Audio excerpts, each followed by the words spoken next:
Las referencias más antiguas que nos han llegado del mito de Edipo provienen del siglo VIII a.C. y pertenecen a Homero, que lo menciona brevemente tanto en la Ilíada como en la Odisea. De esa misma época también se han conservado algunos pequeños fragmentos de poemas orales que se denominan la Edipodia y la Tebaida, que narran la saga de la familia real de Tebas.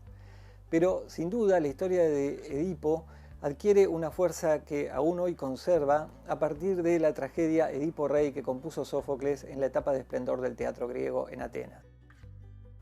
Según Aristóteles, Edipo Rey es la tragedia que mejor expresa los elementos fundamentales de la trama dramática del mito.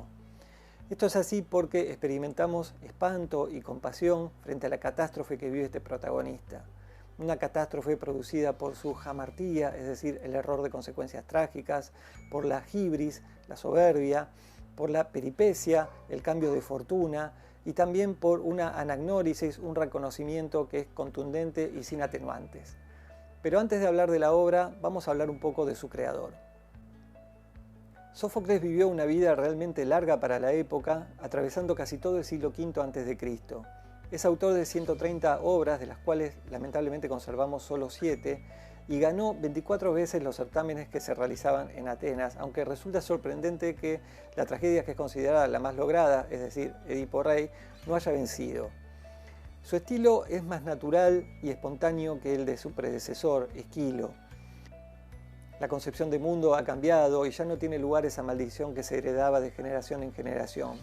Sófocles, en cambio, centra su argumento en el accionar del hombre. La vida es un transitar doloroso y ese dolor es realmente inevitable. Los protagonistas en Sófocles son seres dolientes que muchas veces no tienen la culpa de lo que les sucede, pero que sufren porque son seres humanos. Ahora bien, este dolor siempre ennoblece y enseña. Es vivido en soledad por los protagonistas y los lleva al autoconocimiento. Lo trágico en Sófocles es la imposibilidad de evitar el dolor. El héroe trágico en Sófocles toma una decisión individual que mantiene a pesar de las terribles consecuencias que ésta le ocasiona, ya que lo conducen indefectiblemente a la autodestrucción. También Sófocles introduce el concepto de medida, de equilibrio, y el de una arete, es decir, la virtud, la excelencia, ligada a la paideia, a la formación del hombre griego. El fin de la catarsis es el autoconocimiento. Por otro lado, Sófocles introduce importantes cambios en la representación de la tragedia. En primer lugar, deja de lado la trilogía que proponía Esquilo y la reemplaza por la representación de dramas singulares. También aumenta el número del coro, lo lleva de 12 a 15 y lo divide en 2 semicoros de 6 integrantes cada uno con un coreuta, es decir, con un guía. Introduce el tercer actor y por último también es quien incorpora por primera vez la escenografía. Algunas de las características más importantes de su teatro son el contraste de caracteres, es decir, la confrontación entre dos personajes que a partir de esa tensión hace surgir las emociones. De hecho, el teatro de Sófocles es un teatro de caracteres y no vale más que mirar los nombres de sus obras para darse cuenta de eso. También el empleo de la ironía trágica, una especie de guiño al espectador, cuyo caso tal vez más evidente se da en la tragedia de Edipo. Edipo que puede resolver el enigma de la esfinge, pero que no puede resolver su propio enigma, el enigma de su identidad. Si bien Sófocles no abandona la concepción religiosa, el acento ya no está más puesto ahí. El coro tiene que ser considerado como un tercer actor que lucha con los demás personajes. Es un miembro vivo de la estructura dramática. Para Werner Heger, Sófocles humanizó la tragedia y la convirtió en un modelo para la educación humana. La obra se inicia en el último momento del reinado de Edipo en Tebas, pero esto no es una limitación para el público griego que asistía a ver la tragedia, porque todos conocían la historia narrada en el mito. Como toda tragedia ática, Edipo Rey presenta unidad de acción, de tiempo y de espacio. Toda la obra transcurre en la explanada del palacio a lo largo de un solo día, lo que implica un enorme desafío para el dramaturgo que tiene que adaptar la trama del mito, que todos los espectadores conocen, a las limitaciones que el género presenta. Se ha querido ver en Edipo Rey el comienzo de la novela policial, cuando en realidad sucede todo lo contrario. El público sabe lo que el detective ignora, y es que Edipo va en busca de su propia desgracia. Para Jean-Pierre Vernant, no es que la tragedia esté centrada en el enigma, sino que toda la pieza está construida como un enigma.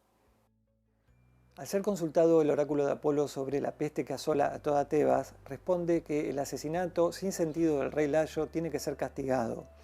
Edipo, que es su sucesor, se impone la tarea de buscar y encontrar al culpable para darle su escarmiento.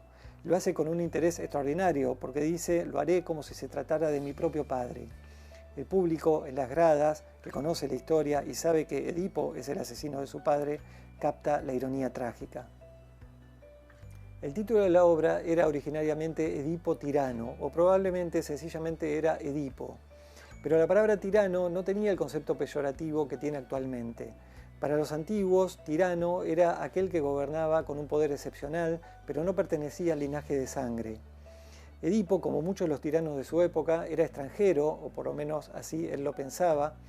También se sentía orgulloso porque había salvado al pueblo, tenía una sabiduría muy particular y desconfiaba de todos los demás. Sófocles innova frente a la versión de Homero, ya que en este caso el dios Apolo avisa tarde. El crimen del rey había sucedido casi 20 años atrás, cuando Edipo ni siquiera había llegado a Tebas. De la pregunta ¿quién mató a Layo?, Edipo pasará a la pregunta más angustiante: ¿quién soy yo?, una cruel ironía de la aventura que puede resultar el conócete a ti mismo. Al comienzo de la obra, el pueblo de Tebas está angustiado por la peste y acude a él con legítima esperanza.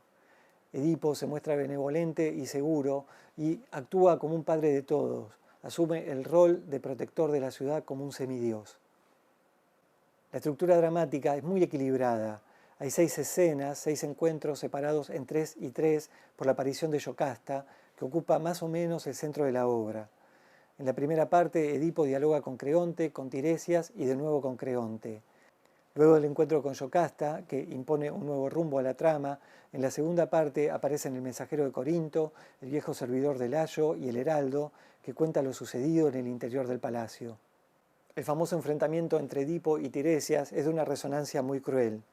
Edipo acusa al sabio ciego de ser ignorante. Al final de la obra asume en su propia ceguera la verdad sobre sí mismo. Edipo ha llegado al autoconocimiento a partir del sufrimiento. A lo largo de la pieza hay un complejo juego simbólico de luz y tinieblas como expresión del saber y la ignorancia. Si los ojos no fueron capaces de ver la verdad, al final el rey sabio se castiga con la ceguera, se destierra no solo de Tebas, sino a la oscuridad constante. A distancia, desde Delfos, el dios Apolo impulsa la investigación al decir que debe conocerse quién ha sido el asesino de Layo para que la peste deje de asolar a Tebas. Pero ningún dios y ningún hombre atosiga a Edipo. Es él mismo quien quiere conocer la verdad, cueste lo que cueste. En definitiva, la historia de Edipo es el testimonio de la fragilidad de la grandeza humana. Si bien el coro no interviene directamente en la acción, a través de sus cantos líricos comenta y ofrece una especie de trasfondo a la actuación de los personajes.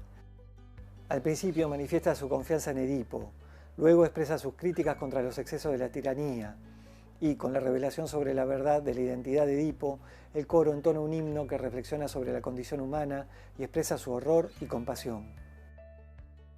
Concluye el drama con los memorables versos que advierten que nadie puede ser llamado feliz hasta que acabe su vida.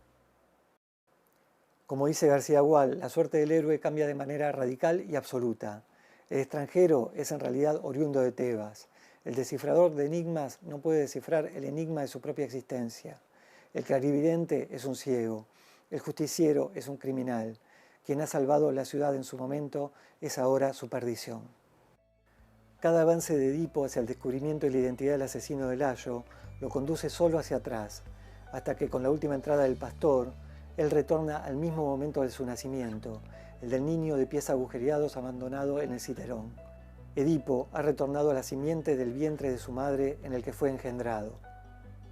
El arte es realmente maravilloso porque puede transformar en bellas imágenes y sensaciones los espectáculos más horrorosos de la vida. Ante una tragedia de Sófocles nos sentimos a la vez aterrados y gozosos de ser hombres.